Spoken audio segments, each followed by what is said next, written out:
Good afternoon. Welcome to doctors time. శరీరంలో ముఖ్యమైన పనులు చేసే కీలకమైన అవయవంగా లివర్ అని చెప్పవచ్చు. దాదాపు 500కు పైగా జీవన ప్రక్రియల్లో ఇది పాలు పంచుకుంటుంది. అయితే రకరకాల కారణాలతో ఈ లివర్కు సమస్యలు ఏర్పడితే చికిత్సా విధానాలు ఏంటి, అలాగే ఎలాంటప్పుడు ఆపరేషన్లు చేయాల్సి ఉంటుంది, ఇలాంటి మరిన్ని విషయాల్ని మనకు వివరించేందుకు మెడికోవర్ హాస్పిటల్ వైద్యులు డాక్టర్ పవన్ గారు మన స్టూడియోలో ఉన్నారు. వారిని అడిగి మరిన్ని విషయాలు తెలుసుకుందాం. అలాగే మీరు కాల్ చేసిన నంబర్లు 0402331060 అండ్ 716. Hello doctor. నమస్తే. హాయ్ సార్, ముందుగా చెప్పండి, అసలు మన బాడీలో లివర్ అనేది ఒక ముఖ్యమైన ఆర్గన్. సో ఇది పని చేయకపోతే ఏం జరుగుతుంది? పని చేయకపోతే ఇమీడియట్గా కాకపోయినా కానీ within 24 hours to 48 hours death అనేది ఇన్ఎవిటబుల్ అండి. మీకు మిగతా ఆర్గాన్స్ లాగా వీటిని మషిన్స్ మీద మనం పెట్టి మేనేజ్ చేయడం అనేది అయితే జరగదు. ఒకవేళ ఫర్ ఎగ్జాంపుల్ మీకు హార్ట్ ఉంది అనుకోండి, హార్ట్ ఏదైనా ఇష్యూ వస్తే కార్డియాక్ పంప్ మీద పెట్టచ్చు, కిడ్నీ ఉంటే డయాలసిస్ చేయొచ్చు. కానీ లివర్ని అట్లా చేయడానికి ఇప్పుడు దాకా మనకి సైంటిఫిక్గా అంత ఇంప్రూవ్మెంట్ అయితే లేదు. సో దానివల్ల ఏంటి అంటే కంపల్సరీగా లివర్ ఫెయిల్ అయితే కనుక దాన్ని ఏదర్ మెడికల్గా మేనేజ్ చేయగలిగిన సిచ్యువేషన్ ఉంటే మెడికల్గా మేనేజ్ చేస్తాము. మెడికల్గా మేనేజ్ చేయలేని సిచ్యువేషన్ ఉంటే లివర్ ట్రాన్స్ప్లాంట్ అనే సర్జరీ చేసి లివర్ని మార్పిడి ద్వారా మనం మళ్ళీ రీగెయిన్ చేసుకోవచ్చు అనమాట. ఓకే, అంటే లివర్ ఫెయిల్యూర్ అంటే ఏంటి, అసలు ఇది ఎలా జరుగుతుంది సార్ ప్రాసెస్? లివర్ అనేది ఇందాక మీరు చెప్పినట్టుగా దాదాపు 500 ఫంక్షన్స్కి పైగా లివర్ ఒకటే చూస్తుంది. అంటే మన బాడీలో మనం తిన్న ఆహారం కంప్లీట్గా మెటబలైజ్ అయ్యి ఆ ఆహారం మనకి మిగతా అవయవాలకి ఎంత సప్లై అవ్వాలి అంటే లివర్ అనేది కంపల్సరీ. సో అందులో మీరు తీసుకున్న ఫుడ్లో కానీ లేదంటే ఇతరత్ర మెడిసిన్స్లో కానీ ఏదైనా ఉన్నా కానీ అదంతా లివర్లో మెటబలైజ్ అయ్యి కిడ్నీస్ ద్వారా ఎక్స్క్రీట్ అవుతుంది, లేదంటే మనం తిన్న ఫుడ్ మలం ద్వారా అంటే స్టూల్ ద్వారా ఎక్స్క్రీట్ అవుతూ ఉంటుంది అనమాట. సో అందుకని ఇది very very very important organ. ఇది ఫెయిల్ అవటం అంటే ఏంటి అంటే ఈ మెటబాలిక్ ఫంక్షన్ కంప్లీట్గా ఆగిపోవటం అనమాట. ఇది రెండు రకాలుగా జరుగుతుంది. ఒకటి అక్యూట్గా జరగటం, అంటే ఒక ఫర్ ఎగ్జాంపుల్ మేము కామన్గా చూసేది ఏంటంటే రకరకాల పాయిజనింగ్ కేసెస్తో సూసైడల్ ఇంటెంట్తో పాయిజన్ తీసుకోవడం వల్ల లివర్ ఫెయిల్ అయ్యి మా దగ్గరికి వచ్చే పేషెంట్స్ ఒకళ్ళు, లేదంటే ఆటో ఇమ్యూన్ హెపటైటిస్, లేదంటే వైరల్ ఇన్ఫెక్షన్స్, వైరల్ హెపటైటిస్ వల్ల కూడా ఈ ఫల్మినెంట్ హెపాటిక్ ఫెయిల్యూర్ అనేది జరుగుతూ ఉంటుంది. దీంట్లో ఏంటంటే అక్యూట్గా ఉన్న పలంగా లివర్ ఫంక్షన్ చేయడం అనేది ఆగిపోతుంది అనమాట. ఇలా ఆగిపోయిన పేషెంట్స్లో మనం కొంతమందిని మెడికల్ మేనేజ్మెంట్ ద్వారా అంటే మెడిసిన్స్ ద్వారా కానీ ఐసీయూ కేర్ ద్వారా కానీ సపోర్టివ్ కేర్ ద్వారా కానీ మనం కొంతమందిని బ్రతికించుకోవచ్చు. రెండో టైప్ ఆఫ్ ఫెయిల్యూర్ ఏంటంటే క్రానిక్ లివర్ ఫెయిల్యూర్, అంటే కొన్ని సంవత్సరాల పాటుగా నెలల పాటుగా రికరెంట్గా ఇంజ్యూరీ జరగడం వల్ల లివర్ స్లోగా డ్యామేజ్ అవుతూ అది ఫైనల్గా ఏంటి అంటే స్ట్రక్చరల్ అండ్ ఫంక్షనల్, అంటే లివరు దాని ఆకారం మార్చుకుంటుంది, పూర్తిగా కూర్చోబోతుంది, ఫంక్షన్ చేయదు. సో దానివల్ల దాంట్లో ఉన్న సెల్స్ కూడా ఫంక్షన్ ఆగిపోతుంది అనమాట, అంటే ఫంక్షనల్ డ్యామేజ్ కూడా జరుగుతుంది. అట్లాంటి సిచ్యువేషన్ వచ్చినప్పుడు మనం లివర్ ఫెయిల్ అయింది అని చెప్తాం అనమాట. అంటే ఏ దశలో అవసరం ఉంటుంది సార్ అంటే ట్రాన్స్ప్లాంట్ అనేది? సో ఎప్పుడైతే పేషెంట్ని మనము మెడికల్గా ఏ రకంగానూ మనం సేవ్ చేయలేము అనుకున్నప్పుడు, ఫర్ ఎగ్జాంపుల్ ఇందాక అనుకున్నట్టుగా అక్యూట్ లివర్ ఫెయిల్యూర్ ఉంది, ఈ పేషెంట్స్ చాలా క్రిటికల్ కండిషన్స్లో వస్తూ ఉంటారు. వీళ్ళు వెంటిలేటర్ డిపెండెంట్ కానీ లేదంటే ఆ లివర్ ఫెయిల్ అవటం వల్ల మిగతా అవయవాల మీద కూడా మనకి డ్యామేజ్ కనిపిస్తూ ఉంటుంది. ఎందుకంటే ఆ లోడ్ అంతా ఏదైతే ఉందో లివరే మనం ఫుడ్ సప్లై చేయాలని అనుకున్నాం ఇందాక. అట్ ది సేమ్ టైం వేరే అవయవాల్లో ఆ మెటబాలిజం జరిగినప్పుడు వచ్చిన విష పదార్థాలు కూడా లివర్ ద్వారానే ఎక్స్క్రీట్ అవుతాయి. సో ఈ ఫంక్షన్స్ అన్నీ ఆగిపోయినప్పుడు వేరే ఆర్గాన్స్ కూడా అంటే అవయవాలు లంగ్స్ కానీ కిడ్నీస్ కానీ హార్ట్ కానీ ఇట్లా ఒక్కొక్కటి డ్యామేజ్ అవటం మొదలు పెడుతూ ఉంటాయి. ఇట్లా కంటిన్యూస్గా డ్యామేజ్ అవుతున్నప్పుడు ఒక స్టేజ్ వస్తుంది ఎప్పుడు మనం ఇంకా ఏ రకంగానూ పేషెంట్ని ఐసీయూలో కానీ మెషిన్స్తో కానీ సపోర్ట్ చేయలేని పరిస్థితి వస్తుంది. అలాంటి పరిస్థితుల్లో ఈ అక్యూట్ లివర్ ఫెయిల్యూర్లో మనము ట్రాన్స్ప్లాంట్కి సజెస్ట్ చేస్తూ ఉంటాం పేషెంట్స్ని. ఇదే క్రానిక్ లివర్ డిసీజ్ ఉంది అనుకోండి, అంటే కొన్ని సంవత్సరాల పాటుగా లేదా నెలల పాటుగా జరుగుతున్న డ్యామేజ్ ఏదైతే ఉందో, ఇలాంటి పేషెంట్స్ ఏంటి అంటే స్లోగా డ్యామేజ్ అవుతున్నప్పుడు మనం ఇనీషియల్గా కొంచెం మెడికల్ ట్రీట్మెంట్ ద్వారా కొంచెం సపోర్ట్ చేసి స్టెబిలైజ్ చేయడానికి ట్రై చేస్తాం. కానీ ఆల్రెడీ డ్యామేజ్ అయిన లివర్ని మళ్ళీ మనము రీజనరేట్ చేయడానికంటే జరగదు అది. సో మనం ఏం చేస్తాము, ఉన్న పేషెంట్ని ఉన్న పరిస్థితిని ఆప్టిమైజ్ చేసి ఎంతకాలం మనం సేఫ్గా తీసుకెళ్ళగలుగుతామో అంతకాలం సేఫ్గా తీసుకెళ్ళగలుగుతాం. కానీ ఏదో ఒక స్టేజ్ వస్తుంది, అప్పుడు మనకి ట్రాన్స్ప్లాంట్ అవసరం పడుతుంది. అది ఎలా క్యాలిక్యులేట్ చేస్తామంటే మాకు రకరకాల స్కోరింగ్ సిస్టమ్స్ ఉన్నాయి. మెల్ట్ స్కోర్ అని, మెల్ట్ సోడియం అని, పెల్ట్ స్కోర్ అని ఇట్లా ఉంటాయి అన్నమాట. అంటే పిల్లల్లోకి పెద్దవాళ్ళలోకి వేరు స్కోరింగ్ సిస్టమ్స్ ఉంటాయి. ఈ స్కోరింగ్ని బేస్ చేసుకొని మెల్ట్ 15 కన్నా పైన ఉన్న వాళ్ళందరికీ కూడా మేము లివర్ ట్రాన్స్ప్లాంట్ అనేది సజెస్ట్ చేస్తాం. వాళ్ళు మెడికల్ ట్రీట్మెంట్తో మేనేజ్ చేయగలిగినా కూడా వీళ్ళకి ట్రాన్స్ప్లాంటేషన్ సజెస్ట్ చేస్తాం. ఎందుకంటే ఓకే అండి, కాలర్ కూడా లైన్లో ఉన్నారు. రాజారెడ్డి, మాట్లాడండి, మీ సమస్యను చెప్పండి.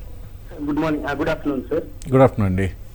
సార్ యాక్చువల్గా నాకు లాక్డౌన్ కోవిడ్ ముందు టెస్ట్ చేసుకుంటే నాకు HPOT, SCP total value normal లెవెల్లో ఉన్నాయి సార్. ఓకే అండి. ఆఫ్టర్ 3-4 years నేను చేయించలేదు. రీసెంట్ గా చేయిస్తే అన్ని డబుల్ కంటెంట్ ఉన్నాయి సార్ నాకు కన్నా. ఓకే. మా తెలిసిన డాక్టర్ దగ్గరికి వెళ్తే తను ఇవన్నీ ఒక టాబ్లెట్ ఇచ్చారు, 1 week వాడమన్నారు. వాడిన తర్వాత మళ్ళీ టెస్ట్ చేయించమన్నారు. చేయిస్తే కొంచెం ఇంప్రూవ్ ఉన్నాయి కానీ రిజల్ట్స్ బట్ స్టిల్ అయితే HGOT, SCPT అది హై లెవెల్ ఉన్నాయి. తను ఏమన్నారంటే మేబీ గిల్బర్ట్ సిండ్రోమ్ అని చెప్పారు సార్. సో రైట్, దీనికి ఫర్దర్ గా ఏమైనా అసెస్మెంట్ చేయించుకోవాలా? గిల్బర్ట్స్ అనేది 2% ఆఫ్ ద పాపులేషన్లో ఉంటుందండి. It's a very normal variant. So Gilbert's and diagnose అయితే మీరు భయపడాల్సిన అవసరం ఏమీ ఉండదు. బట్ దానికి కంపల్సరీ అంటే కన్ఫర్మేటివ్ డయాగ్నోసిస్ ఏంటంటే జెనెటిక్ టెస్టింగ్ ద్వారానే జరుగుతుంది. బట్ మన రొటీన్గా అందరి పేషెంట్స్కి కూడా జెనెటిక్ టెస్టింగ్ చేయించము, ఎందుకంటే ఇది చాలా కామన్ అవటం వల్ల. దానివల్ల మనం స్పెసిఫిక్ అడ్వాంటేజ్ ఏమీ గెయిన్ చేయం కాబట్టి ఆ టెస్ట్ వల్ల మనం చేయం. కంటిన్యూస్గా అబ్జర్వ్ చేస్తూ ఉండండి. ఎవ్రీ మంత్ కానీ ఎవ్రీ 3 months కానీ ఒకసారి టెస్ట్ చేసుకుంటూ చూడండి. అది ఫర్దర్గా బ్యాడ్ అవ్వకపోతే కనుక నథింగ్ టు వరీ. లేదంటే ఈ మధ్యలో మీకు ఏదైనా జాండీస్ రావటం కానీ, లేదంటే సిగ్నిఫికెంట్గా పొట్టలో నొప్పి రావటం కానీ, జ్వరంగా రావటం కానీ ఇట్లాంటివి జరిగితే మాత్రం కంపల్సరీ రిపీట్ చేయించుకొని చూడండి. మీకు ఏమైనా ఫర్దర్ హెల్ప్ కావాలన్నా కానీ you can approach us, will help you out. Okay, జనరల్గా అంటే లివర్ ఫెయిల్ అయినప్పుడు అంటే మన బాడీలో కనిపించే సైన్స్ ఏంటి సార్? లివర్ ఫెయిల్ అయినప్పుడు మనకి డిఫరెంట్ సైన్స్ ఉంటాయండి. ఇనీషియల్గా ఏంటంటే వీళ్ళు నార్మల్గానే ఉంటారు. బట్ కామన్గా మనం చూసేది ఏంటి అంటే ఒంట్లో నీరు చేరుతూ ఉంటుంది. ఒంట్లో నీరు చేరటం అంటే కాళ్ళు వాపులు రావటము, పొట్టలో నీరు చేరటము, బ్రీతింగ్ అంటే లంగ్స్లో కూడా నీరు చేరటం అనమాట. నిమ్మొస్తుంది అంటారు కదా, అట్లా రావటము. దానివల్ల బ్రీతింగ్ డిఫికల్టీ అవుతూ ఉంటుంది.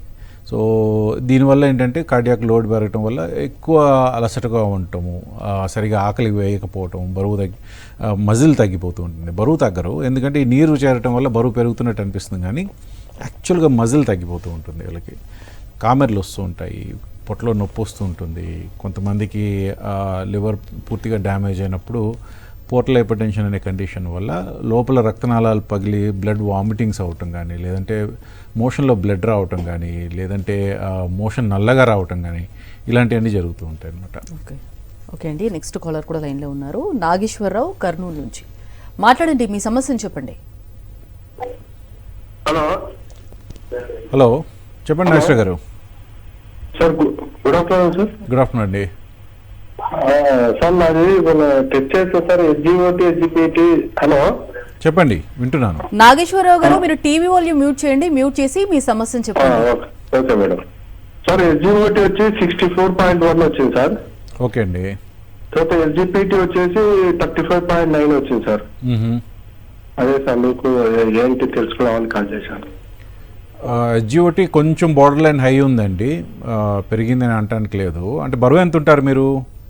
బరువు 100 సార్. 6 feet 100 ఉన్నారు. అవును సార్. ఓకే, షుగర్ బీపీ అట్లా ఏమైనా ఉన్నాయండి? అదేం లేదు సార్, షుగర్ బీపీ ఏం లేదు. ఓకే, ప్రాబబ్లీ మీది నాష్ అంటామండి, నాన్-ఆల్కహాలిక్ స్టీటోహెపటైటిస్ అని. మీ బరువు వల్ల కూడా లివర్లో ఫ్యాట్ ఎక్కువ చేరటం వల్ల ఈ ఎంజైమ్స్లో చేంజెస్ వస్తాయి అన్నమాట. సో ప్రాబబ్లీ మీకు ఇంకా ఫర్దర్ ఎవాల్యుయేషన్ చేయాలి. బట్ మీరు చెప్తున్న బేసిక్ డేటా బట్టి మీ బరువు వల్ల ఈ చేంజెస్ వచ్చినాయి అని అనుకుందాం మనం. సో ఒక 10 kgs బరువు తగ్గడానికి ప్రయత్నం చేయండి over a period of 1 year. సడన్గా తగ్గడానికి అనేది కరెక్ట్ కాదు. టైం లిమిట్ పెట్టుకోండి. 1 సంవత్సరంలో నేను 5 kgs తగ్గాలి, 10 kgs తగ్గాలని. ప్రాబబ్లీ వెయిట్ తగ్గడం వల్ల మీ ప్రాబ్లం సాల్వ్ అవ్వచ్చు. సో ఇప్పుడు ఆల్కహాల్, ఫ్యాటీ లివర్, అలాగే హెపటైటిస్ అంటే అదర్ కాంప్లికేషన్స్ ఉన్న వాళ్ళకి అంటే మెయిన్గా అంటే దీనికి దారితీసే అవకాశాలు ఉన్నాయంటారా ట్రాన్స్ప్లాంట్కి? డెఫినెట్గా మీరు చెప్పిన 3 causes 3 most common causes for liver transplant అండి. అంటే మేము ఎగ్జాక్ట్లీ 15 years బ్యాక్ వెళ్తే కనుక మనకి ఇండియాలో హెపటైటిస్ బి వల్ల కానీ హెపటైటిస్ సి వల్ల కానీ జరిగిన ట్రాన్స్ప్లాంట్స్ ఎక్కువ. కానీ రీసెంట్గా చూస్తే లాస్ట్ 5 yearsలో మీకు ఆల్కహాల్ వల్ల డ్యామేజ్ అయిన హెపటైటిస్ లివర్ డిసీజెస్ ఎక్కువగా ఉన్నాయి. అంటే స్లోగా ట్రెండ్ మారుతూ ఉంది. ఆల్కహాల్ కన్సంప్షన్ బాగా విపరీతంగా పెరిగిపోతుంది. అండ్ దాన్ని నార్మలైజ్ చేశారు. ఒకప్పుడు ఆల్కహాల్ అనేది ఎక్కడో ఒకసారి కనిపించేవాళ్ళు మనకి, ఇప్పుడు అట్లా కాదు, ఇప్పుడు ఆల్మోస్ట్ నార్మలైజ్ అయిపోయింది. యంగ్ ఏజ్ నుంచే స్టార్ట్ చేస్తున్నారు. The younger the age you start, అంటే మీరు ఎంత ఎర్లీగా వయసులో, ఎంత తక్కువ వయసులో స్టార్ట్ చేస్తారో అంత ఫాస్ట్గా లివర్ డ్యామేజ్ అయిపోతుంది. అండ్ దాన్ని రెక్టిఫై చేయడం కూడా చాలా కష్టం అవుతుంది. సోషల్ డ్రింకింగ్ అని చెప్పి స్టార్ట్ చేసి దాదాపుగా అందరూ హ్యాబిచ్యుయేషన్ అవుతారు. సో అందుకని దాన్ని ఎడిక్షన్ అంటాం మనం. సో దీనివల్ల మనకి బాగా పెరిగిపోయింది అనమాట. ఇప్పుడు కొత్తగా ఇంకొకటి ఏం కనిపిస్తుంది అంటే ఒబేసిటీ వల్ల, అంటే ఊబకాయం వల్ల ఫ్యాటీ లివర్ అనేది డెవలప్ అవుతుంది. ఫ్యాటీ లివర్ ఏంటి అంటే మీరు తిన్న ఎక్సెస్ ఫుడ్ ఏదైతే ఉందో సరిగ్గా మెటబాలైజ్ కాక లివర్లో ఫ్యాట్ చేరుకోవడం మొదలుపెడుతుంది. ఎప్పుడైతే లివర్ సెల్స్ అన్ని ఫ్యాట్తో నిండిపోతాయో అప్పుడు దాని ఫంక్షన్ తగ్గిపోవటం వల్ల ఇందాక మనం వేరే కలర్లో ఫోన్ చేసినట్టుగా ఎంజైమ్స్ అనేవి పెరుగుతూ వెళ్తాయి అన్నమాట. స్లోగా ఇన్ఫ్లమేషన్ ప్రాసెస్ అనేది జరగటం వల్ల, కంటిన్యూస్గా ఇన్ఫ్లమేషన్ ప్రాసెస్ అనేది జరగటం వల్ల స్లోగా ఈ లివర్ కూడా డ్యామేజ్ అవుతూ వెళ్తుంది అనమాట. సో వీళ్ళు వాటా కూడా బాగా పెరిగిపోయింది లివర్ ట్రాన్స్ప్లాంట్లో. ఆల్మోస్ట్ 20% రీచ్ అయిపోయారు వీళ్ళు. ఒకప్పుడు అంత ఉండేది కాదు. సో 5% కంటే తక్కువ ఉండేది, ఇప్పుడు 20% రీచ్ అయిపోయారు. ఇప్పుడు 3rd కామన్ కాజ్ హెపటైటిస్ అయింది. ఎందుకంటే మంచి వ్యాక్సినేషన్స్ వచ్చినాయి మనకి. హెపటైటిస్ బికి మంచి వ్యాక్సినేషన్స్ వచ్చినాయి, హెపటైటిస్ సికి మంచి మెడిసిన్స్ వచ్చినాయి.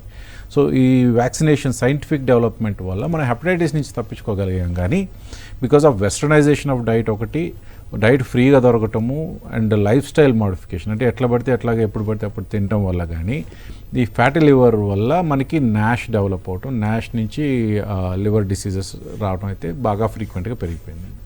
ఓకే, లివర్ ట్రాన్స్ప్లాంట్ అంటే మెయిన్గా అంటే కొంత భాగమే చేస్తారా లేదంటే మొత్తం చేంజ్ చేస్తారా?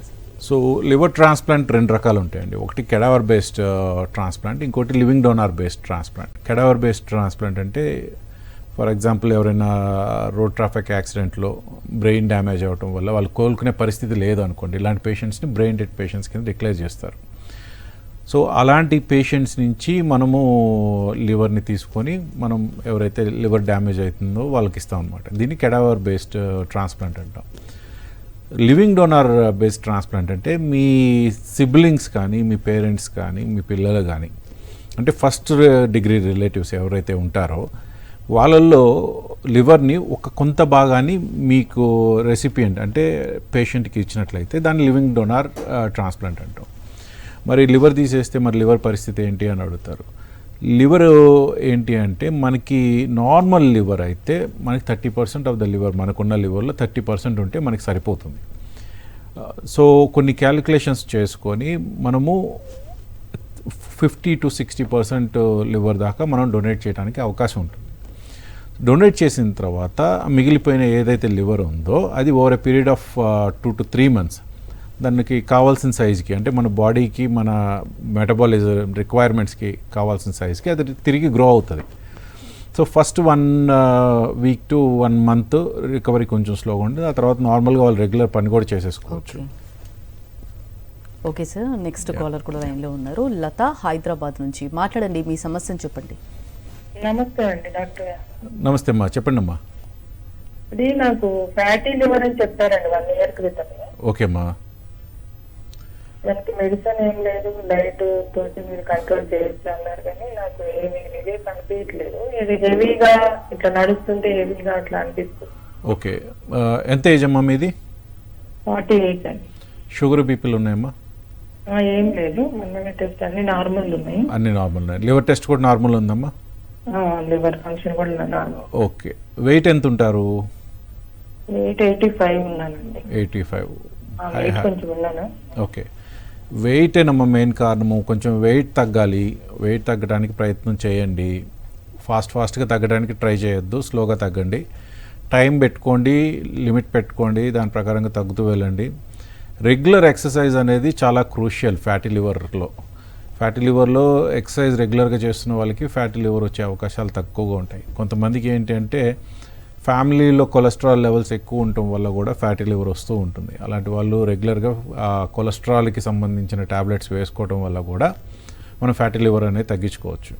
కానీ ఎవరైనా కానీ ఫ్యాటీ లివర్ అనేది వచ్చింది అంటే దయచేసి ఇగ్నోర్ చేయాల్సిన విషయం కాదది.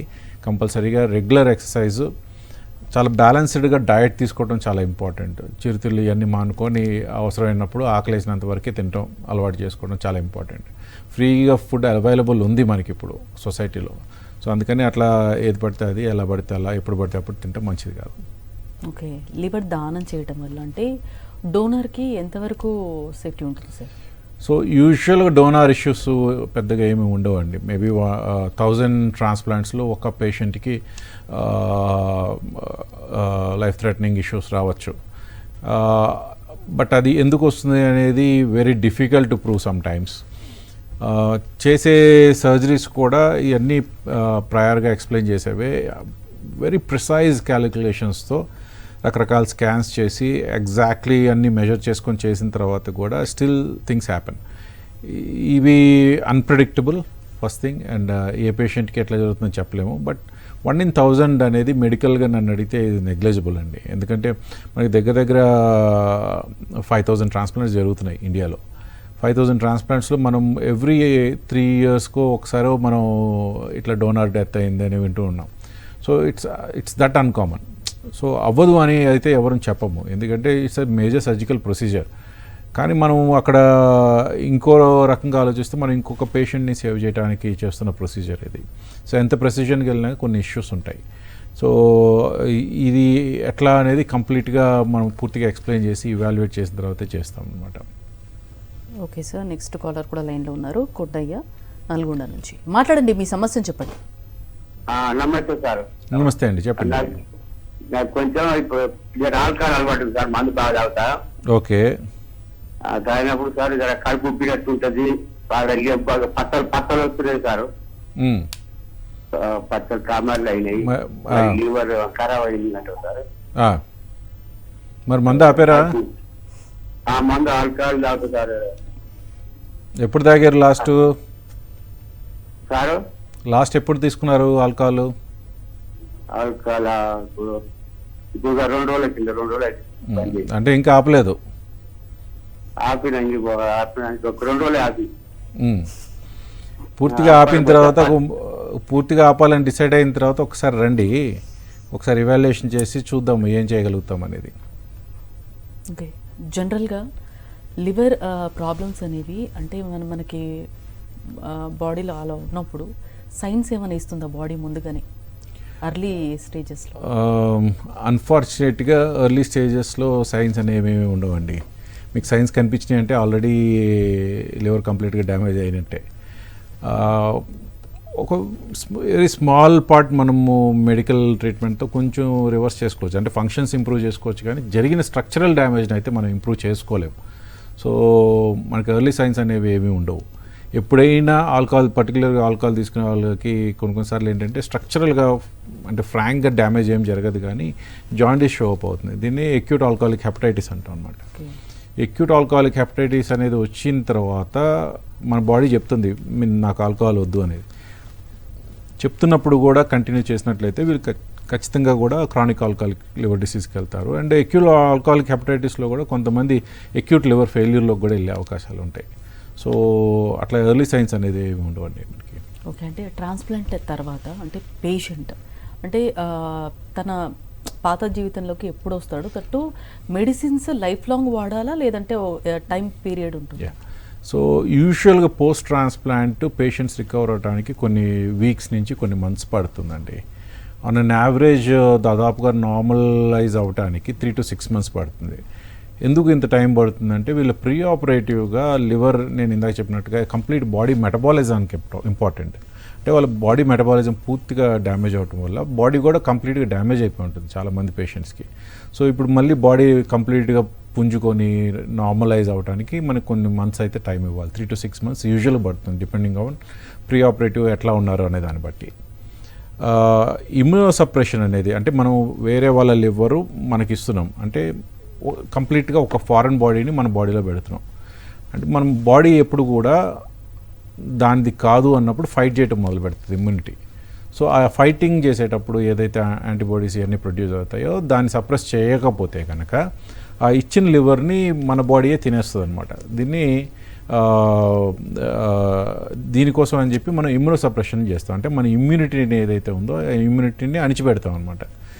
ఈ మెడిసిన్స్ దాదాపుగా లైఫ్ లాంగ్ వాడాల్సి వస్తుంది. కాకపోతే ఇనీషియల్గా వాడినంత డోసేజెస్ మనకి ఫ్యూచర్లో అంత వాడాల్సిన అవసరం ఉండదు.